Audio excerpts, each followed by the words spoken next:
Kisah Aditya, anak bos besar, yang berpura-pura miskin. Episode 379. Tanpa iklan. Rahasia besar Aditya sedikit mengernyit. Kata-kata dari Vino membangkitkan minat Aditya. Katakan padaku apa rahasianya, kata Aditya. Vino masih tampak misterius, dan berkata kepada Aditya, ada terlalu banyak orang di sini. Saya hanya berbicara dengan Anda. Oke, kamu bisa tinggal sebentar, Aditya berkata dengan santai. Vino menghela nafas lega. Dia terlalu takut Aditya akan memukulinya sampai mati. Wahyu masih berlutut di tanah. Aditya tidak berkata apa-apa. Dan Wahyu tidak berani berdiri. Dia hanya bisa berlutut tegak di kaki Aditya. Aditya memandang Wahyu di kakinya dan bertanya, Wahyu, apa yang akan kamu lakukan? Wahyu hampir menangis. Ia gagal mengembalikan gengsinya. Malah ia semakin malu. Mengapa ia harus tinggal di Toraja mulai sekarang?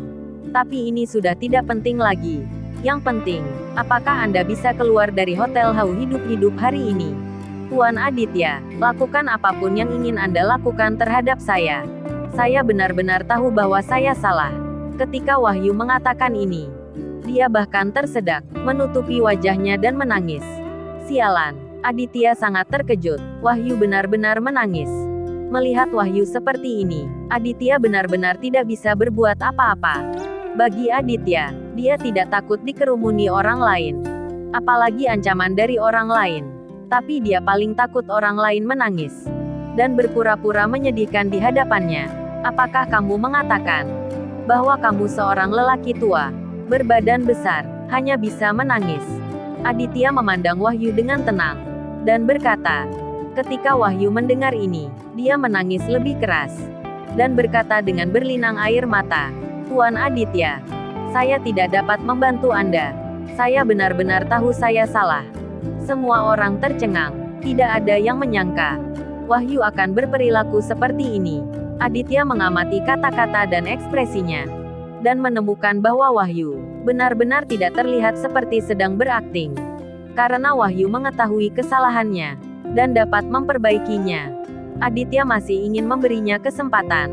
Oke, berhenti bicara dan bangun, kata Aditya. Tidak Tuan Aditya.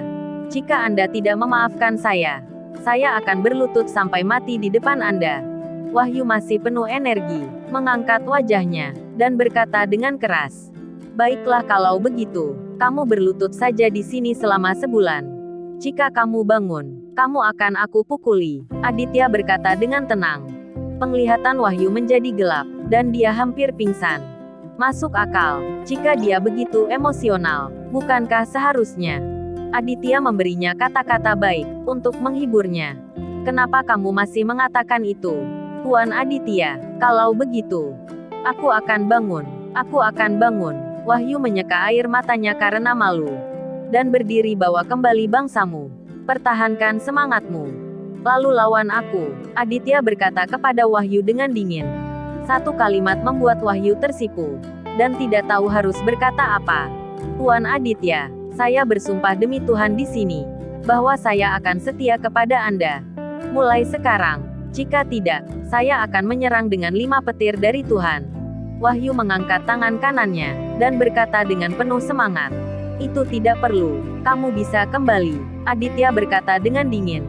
Wahyu tidak memiliki wajah sama sekali. Hari ini ditakdirkan menjadi hari tergelap dalam hidupnya.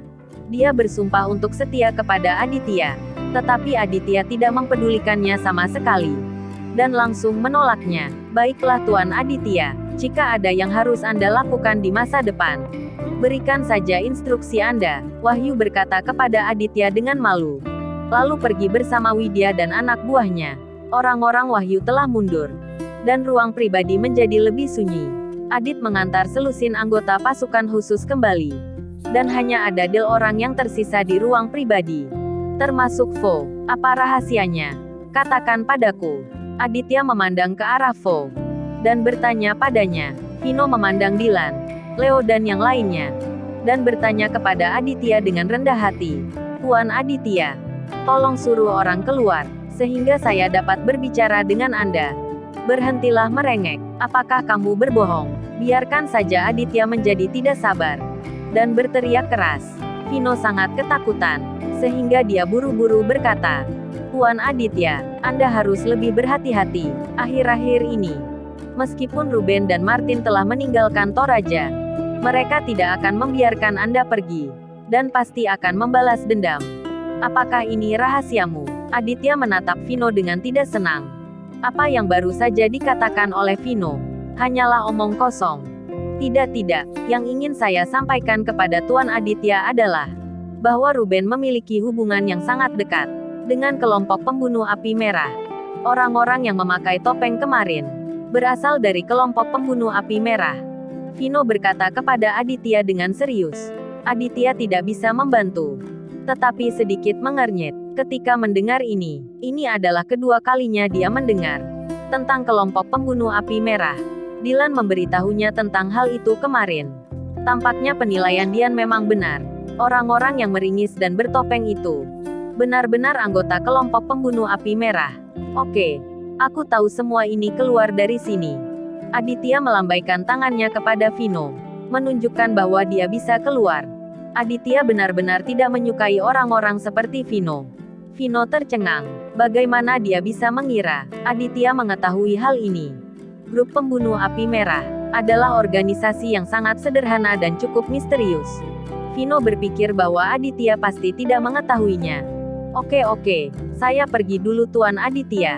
Vino mengangguk dan membungkuk kepada Aditya, lalu meninggalkan kamar pribadi dengan sedih. Melihat Vino telah keluar, Dian berjalan ke arah Aditya dan berkata dengan serius, "Tuan Aditya, apa yang baru saja dikatakan oleh Vino? Kita harus waspada." Aditya mengangguk setelah mendengar ini.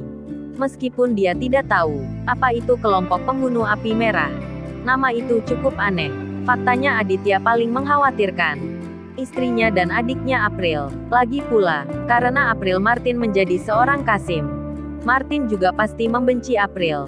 Memikirkan hal ini, Aditya bersiap untuk kembali ke kota Manado dan mengirimkan pasukan khusus untuk melindungi Farah dan April.